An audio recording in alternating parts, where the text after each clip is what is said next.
12 Stoic Rules for a Better Life. Stoicism is a school of Hellenistic philosophy founded around 300 BC by Zeno of Citium in the ancient Agora of Athens. Famous Stoics, including Seneca, Epictetus, and Marcus Aurelius, believed that the practice of certain virtues was sufficient to achieve a well-lived life. In this video, we'll explore 12 such virtues or rules of the Stoic tradition. Watch right to the end to discover insights including how to relieve suffering, achieve success, foster peace of mind, live 100 lifetimes, and transcend death itself. Before we get started, please take the time to subscribe to this channel, switch on notifications, and share this video with those that need it most. So let's get started.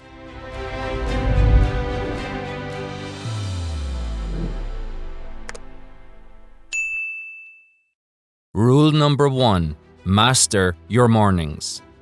Marcus Aurelius once said, "When you arise in the morning, think of what a privilege it is to be alive, to think, to enjoy, to love." In effect, he advocated an attitude of gratitude to begin every day. Henry Ward Beecher got more specific when he said, "The first hour of the morning is the rudder of the day." It makes perfect sense when you think about it. If you get a quick win early on, this sets the tone for the rest of your day. This initial traction in the direction of your goals creates momentum and forward progression. Many people are guilty of the reverse. They find it hard to get going. They waste the mornings on low-value tasks. Suddenly it's noon, the day's half gone, and they've got nothing to show for it. They think action follows mood, when in truth, mood follows action. It's like Emerson said, do the thing, and you get the energy to do the thing. So it doesn't matter if you feel like it or not, you just got to make yourself do it anyway. It won't be long before your mood matches your intention and you get in the zone of doing. Let's consider a list of activities to master your mornings. Number 1. The simple act of making your bed gives you a sense of achievement and sets the intention of discipline for the day ahead. Give it a go. You'll be pleasantly surprised by the state of mind that ensues. Number 2. Journaling captures ideas from the night before. It provides a mechanism to focus your efforts. It's cathartic and can calm your mind for the day ahead. Epictetus extolled the power of journaling when he advised his students to write down their thoughts and reflect on their actions every day. Number 3. Exercise primes your headspace. Rich oxygenated blood will awaken your brain and supercharge your productivity. Seneca was known for his wandering outdoor walks, quote, "so that the mind might be nourished and refreshed," end quote. Number 4. Meditation helps you to tap into the enormous power of your subconscious mind and gain insights that expedite your progress. As Marcus Aurelius put it, you have power over your mind, not outside events. Realize this, and you will find strength. Number 5. Prioritizing important tasks first thing ensures you're well ahead of the curve by lunchtime. So concentrate on working your most important task through to completion every morning. As Marcus Aurelius wrote, "Concentrate on what's in front of you like a Roman. Do it like it's the last and most important thing in your life." So commit to getting up 1 hour earlier than usual every other day and use that hour of power wisely. Rule number 2. Accept whatever happens. Acceptance is the key to contentment, whereas resistance is the root cause of all suffering. Adopt the attitude that everything happens for a reason. Consider it necessary to realize your destiny. Life is but a series of challenges you are contractually obliged to fulfill. We tend to view everything as either positive or negative, yet very often the best outcomes hatch from negative circumstances. When you accept everything that comes your way, you maintain peace of mind, you retain your personal power. Look ahead to events you are worried about and frame it this way. If it happens, I'm okay with it. If it doesn't happen, I'm okay with that too. This perspective transforms your outlook. It removes all the anguish tied to a future event. It does so because you've already made peace with the outcome. You've surrendered to it. You are indifferent to the result. You are impermeable to the pain. You have transcended the situation. There is nothing more liberating than this degree of acceptance. Rule number 3. Be indifferent. Bring to mind a mountain. In good times and bad times, a mountain stands tall, proud, and unperturbed. It is indifferent to the world at large. Nothing phases it. Nothing moves it. Nothing disturbs it. A mountain is a mountain, and it never tries to be anything else. Marcus Aurelius drew similar parallels with a rock. He once said, "Throw the rock up in the air. It loses nothing by coming down and gained nothing by going up." He believed everyone was like that rock, in that no matter what happens to them, they remain who they are. They stay the same. You need to see yourself like that. Equanimity is key. You are porous to whatever the world throws at you. Every failure, every heartache, every pain is like a wave that washes over you. No sooner does it hit you, and it's behind you, it's in your past, and yet you remain. It's outside of you, so it has no lasting impact. It can't change you. Like the mighty mountain, you are steadfast. As Marcus Aurelius put it, the soul becomes dyed with the color of its thoughts. So see yourself as that mighty mountain, and it will be so. Rule number 4. Focus on what you can control. Epictetus was obsessed with separating the things he could control from the things he couldn't. He then focused his mind only on the things he had control over and let go of everything else. This is perhaps the single most powerful and liberating rule of the Stoics. So divide all your current problems into 2 lists. The first list is the "I can't control this" list. As soon as you finish writing it, tear it up. It's cathartic and the only thing worth doing with such items. The second list is the "I can control this" list. Beside each item, list one step you can take to move things forward. Add that item to your to-do list and get it done. This action drives you forward and gets momentum going. Rule number 5. Get one small win every day. Seneca was a big fan of incremental improvements. He saw one gain a day as the path to success. It's a case of, by the yard it's hard, but inch by inch anything is a cinch. He applied this philosophy to everything in life. Work, health, family, relationships, body shape, everything could be improved through completing minute tasks each day. All of these minute task completions culminate in favorable outcomes. Take procrastination as an example. Many people get overwhelmed and put things off. It's often a case of paralysis by analysis. They overthink things. They think they have to do everything all at once, which results in nothing getting done at all. Breaking big goals into small tasks makes the job much more manageable and far more attainable. So if you wish to write a book, just commit to writing 1 page a day. This equates to a 365-page book effortlessly written within 1 year. Apply this strategy to every life goal and your level of achievement will truly surprise you. Rule number 6. Don't worry. Seneca once said that we suffer more from imagination than from reality. It's true when you consider that fear pertains to things yet to happen, and truthfully, most of the things we fear never materialize.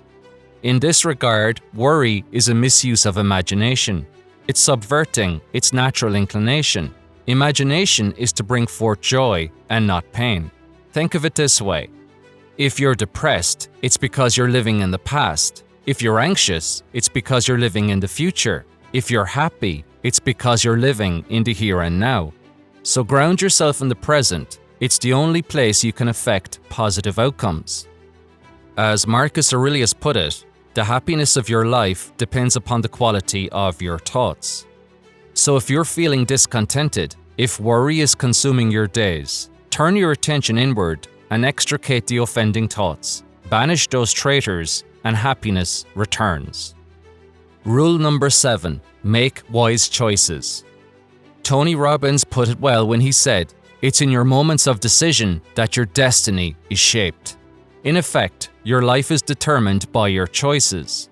Controversially, one government minister in England once described homelessness as a lifestyle choice. Whether you agree or disagree with Miss Suella Breverman, it does provide food for thought. You have the free will to move in any direction you choose. Where you end up is a consequence of the decisions you've made. Where you are today is a product of the things you've done in the past. Many people stay stuck today because at the subconscious level, the actions they take, however destructive, are meeting some goal at some level. This might be as simple as clinging to the certainty of their comfort zone. If you don't really want change, if you think things might get worse, then you've already talked yourself out of taking the action needed to bring about a change in circumstances. So if you are confronted with a decision, give it some thought. There is always a gap between a decision and the thought that preceded it. The Stoics were masters at using that gap to effect the best possible outcome.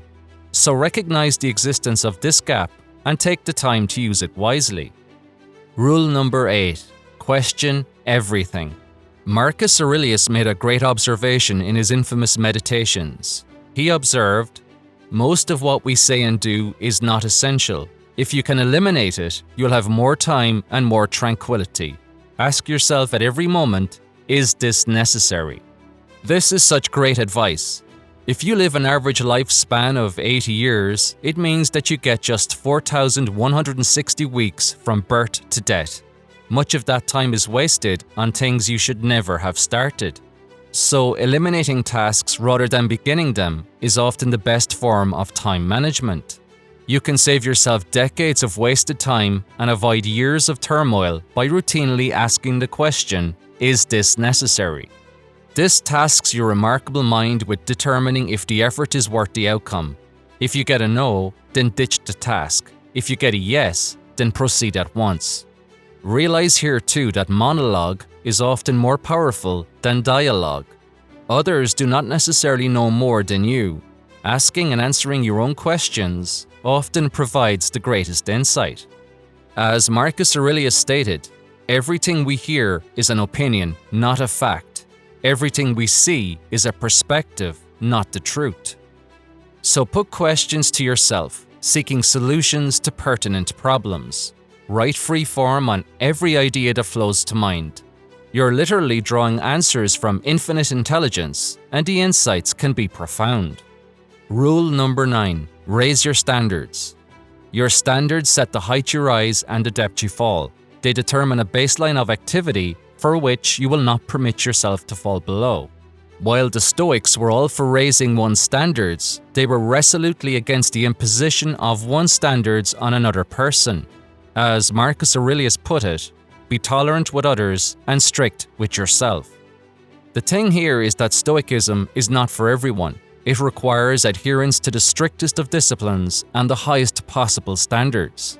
The bar is set so high that it would not be prudent to hold others to account to such a degree.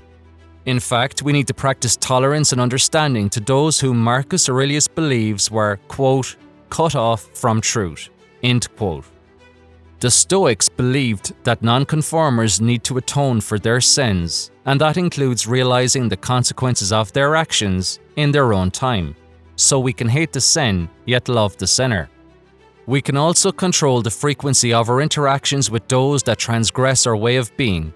We can do as Bob Proctor advocates, quote, don't go as often and don't stay as long, end quote. We have to respect the choices made by other people.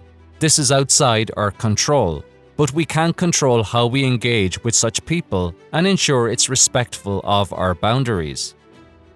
So always resist the urge to judge others. Always look for the inherent good they undoubtedly possess and focus on that. Rule number 10. Read every day. An oracle once told Zeno, the founder of Stoicism, to live the best life, you should have conversations with the dead. This wonderful advice suggests reading books written by people that have long since passed. Through the written word, their wisdom lives on for those that wish to acquire it. Seneca said that reading enabled anyone to, quote, annex every age to theirs. All the years that have passed before them are added to their own, end quote. You see, life is nothing but the sum total of experiences across a range of disciplines. Disciplines such as health, wealth, relationships, and happiness. If you read the autobiographies of the most successful people that have ever lived, then you gain their wisdom. So if you read 100 biographies, it's as if you've lived 100 lifetimes. You benefit from all that life experience.